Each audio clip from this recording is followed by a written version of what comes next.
La Vie Éco a décidé d'installer à chaque fois son studio dans un restaurant pour une interview avec des personnalités autour d'un déjeuner ou d'un dîner. Nos deux invités du jour sont des habitués des caméras et des projecteurs. Il s'agit de Nabila Ayouch et Mariam Tchouzani.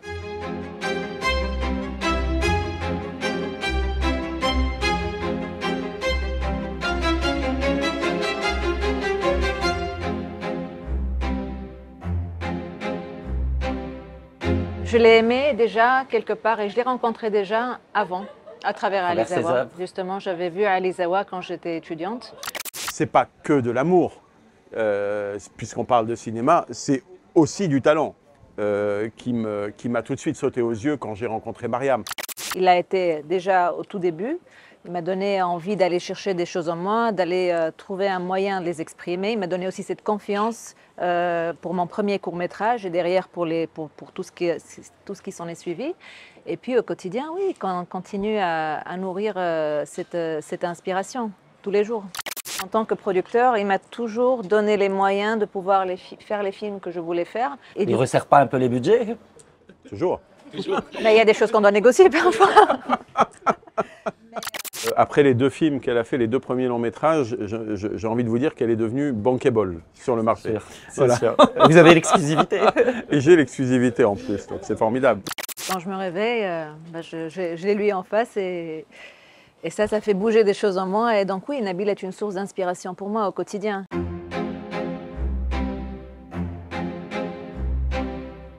Je suis un cinéaste furieusement conscient de l'environnement dans lequel je vis et dans lequel je ressens très souvent beaucoup d'injustices sociales notamment.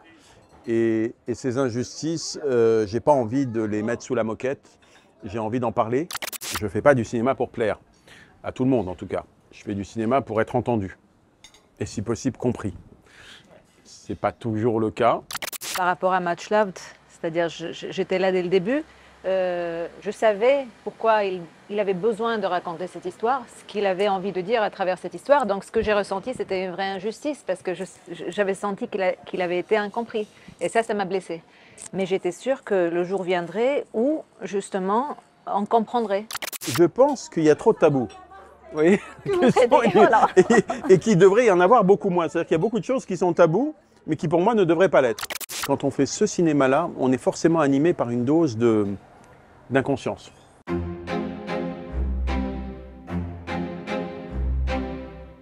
Depuis le début, avec Nabil, on ne s'est jamais dit qu'on allait forcément faire des choses ensemble. Ça s'est toujours fait naturellement. Le premier film qu'on a écrit ensemble, on ne s'est pas dit allez, on écrit un scénario ensemble. C'est juste que de fil en aiguille, on en parlait. À un moment donné, on s'est retrouvés à écrire, à imaginer ces personnages ensemble, à imaginer l'histoire ensemble. Depuis un an ou deux, maintenant, on est en train véritablement de se poser la question, et notamment concernant un projet en particulier, qui est un projet personnel, intime. Pas vous en dire plus, mais que potentiellement, on s'est dit qu'on réaliserait tous les deux. Quand on écrit, quand on réalise, les projets, c'est notre oxygène. Quand il n'y a plus de projet, il n'y a plus d'oxygène. Et là, en l'occurrence, Mariam est en train d'écrire son prochain film assidûment. Qui va se tourner, Inch'Allah, l'année prochaine. Et puis, moi, je viens de terminer un film au mois de mai, début mai, et qui sortira aussi l'année prochaine. Ça va chanter, ça va danser, et pas seulement.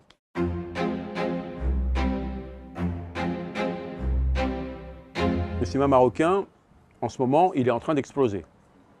Cette année, à Cannes, pour vous donner un exemple, c'est la première fois qu'on avait 4 films marocains dans 4 sections différentes qui ont été sélectionnés. Et puis, on avait aussi, pour la première fois, une membre du jury de la compétition officielle présente, c'était Mariam. Et ça, c'est jamais arrivé dans l'histoire qu'une Marocaine soit membre du jury officiel, absolument, ou n'importe quel jury, mais en tout cas, du jury officiel, c'est une première à Cannes, voilà. Un cinéma ne peut pas vivre, exister, se développer uniquement avec des subventions publiques. Il faut à un moment que de l'argent privé, des investisseurs privés puissent s'intéresser véritablement au cinéma marocain pour qu'il décolle. Il y a des nouveaux textes qui régissent l'industrie du cinéma qui sont en train en ce moment même de suivre leur parcours législatif et qui vont changer pas mal de choses.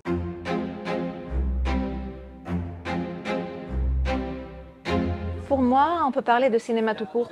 Pas forcément de cinéma de femmes ou d'hommes. Moi, j'aime pas être mise dans une catégorie. Et moi, je pense qu'il y a plusieurs manières de montrer que le Maroc est beau, parce que le Maroc est beau, et il y a plusieurs manières d'aimer son pays.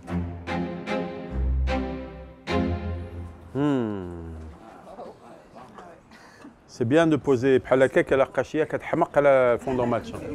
On va se régaler, hein. Ouais, ma chérie.